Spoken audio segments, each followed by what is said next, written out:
കണ്ടാ തോന്നും എവിടെ ഷോപ്പിങ്ങിന് പോകുന്ന.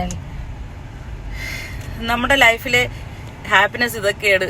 എന്താ പറയാ, യൂസ്ഡ് ആയി, എല്ലാം നമുക്ക് യൂസ്ഡ് ആണ്. പിന്നെ എന്ത് നോക്കാൻ. പൊന്നു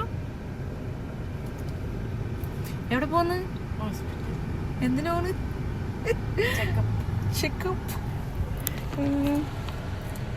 അപ്പൊ പിന്നെ ഇഞ്ചക്ഷന് വേറെ ഒന്നും ഇല്ലാത്തത് കാരണം ഒരു സ്വസ്ഥതയുള്ളൂ. മറ്റതാണെങ്കിൽ ഞാൻ വീട്ടിൽ നിന്ന് ഇറങ്ങുമ്പോ തൊട്ടേ തളർന്നു പോകും. കരച്ചില്, വിളി, ബഹളം, സങ്കടം,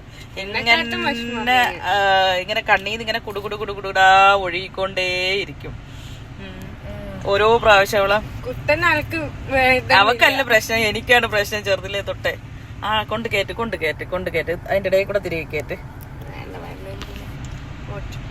അങ്ങനെ നമ്മള് മിഠായിയൊക്കെ വാങ്ങി, സ്വീറ്റ്സ് ഒക്കെ വാങ്ങി ഡോക്ടേഴ്സിന് കൊടുക്കാൻ വേണ്ടിട്ട്. ഇനി ഏറ്റവും ഗ്രാൻഡ് പരിപാടി നമ്മുടെ ടീച്ചേഴ്സിനാണ്. നമ്മുടെ എല്ലാമായ നമ്മുടെ പ്രിൻസിപ്പളിൽ നമ്മുടെ ടീച്ചേഴ്സിനും കൊടുത്ത ആന്റിമാർക്ക് കൊണ്ട് കൊടുക്കും. മറ്റേ നമുക്ക് വീട്ടിൽ പോയി കൊടുക്കാം. അഞ്ജലി മാം പോയോ? ഉണ്ടാ? അവർക്കൊക്കെ കൊടുക്ക്.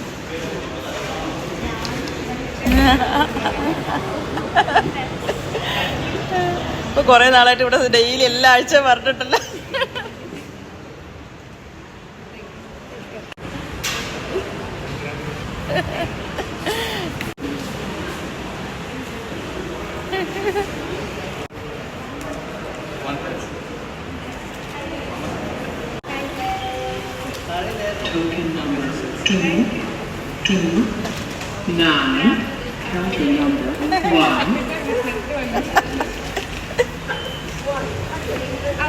എല്ലാവർക്കും കൊടുക്കും.